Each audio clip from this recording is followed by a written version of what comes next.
A really important question was asked today in a Facebook group I am in, and the person asked, how do I know when work refusal is defiance versus it's a nervous system response saying, I can't do this? And my response was this. I assume that every child is doing the best that they can. Every person actually. However, in this case, every child is doing the best they can with what they have right now. The skills they have, the capacity they have, the knowledge they have, the feelings of confidence they have. All of these things play into influencing whether I say, yes, I can do this right now, or no, I can't do this right now.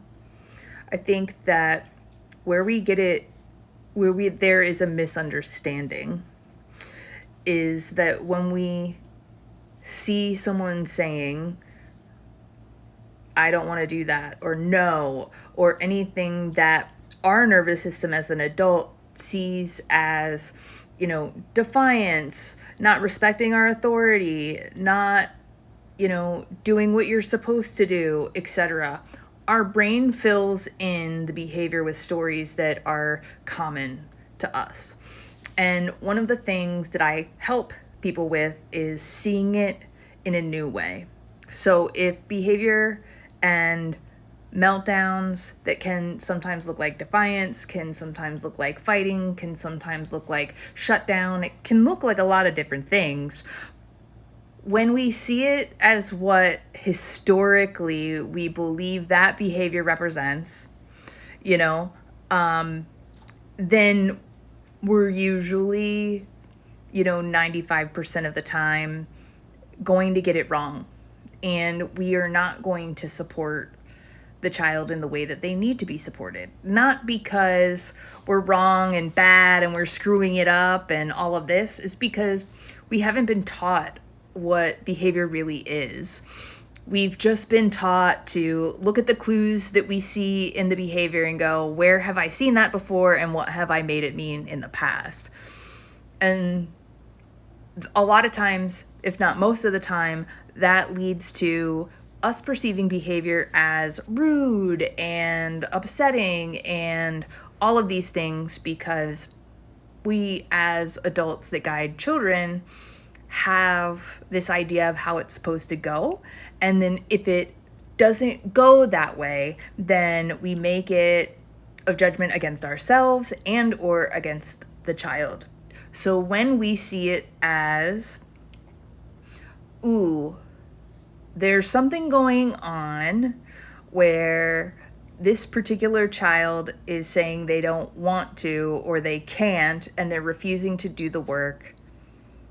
Let's get curious about that instead of deciding that it means what we have been historically deciding it means.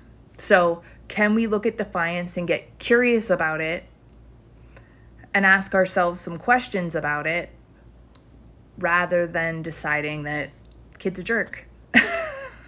Which I know you're not walking around saying your kid is a jerk. However, let's be honest, when we don't know how to explain behavior, we do come up with labels like that because we're frustrated, because we're afraid, because we don't know what to do. And so this is a common mistake.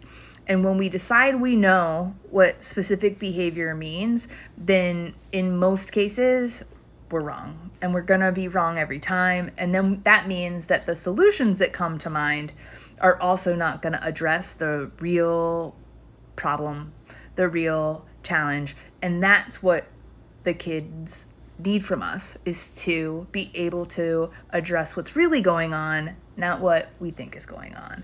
And the behaviors and the patterns and the information that we can gain from those behaviors actually give us clues as to what's going on. Until next time, have a great day.